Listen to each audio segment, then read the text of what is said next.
নৈহাটির বড় মার নাম তো নিশ্চয়ই শুনেছেন। তার কাহিনী জানেন কি?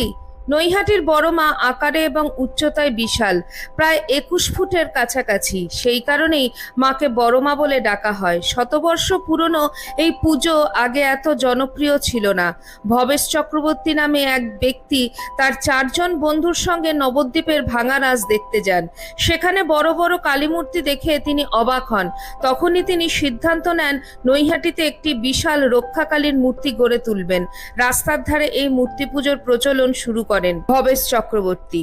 ভবেশ চক্রবর্তী এই মূর্তি স্থাপন করেছিলেন বলে এই দেবীকে ভবেশকালীও বলা হয়। প্রতি বছর লক্ষ লক্ষ ভক্ত ছুটে আসেন একবার মায়ের দর্শন পাওয়ার জন্যে। এই দেবী নাকি খুবই জাগ্রত, এমনই বিশ্বাস মানুষের। মায়ের সারা গা জুড়ে সোনার অলংকার দেখলে অবাক হতে হয়। সোনা বা রূপো ছাড়া অন্য কোনো ধাতুর অলংকার মাকে পরানো হয়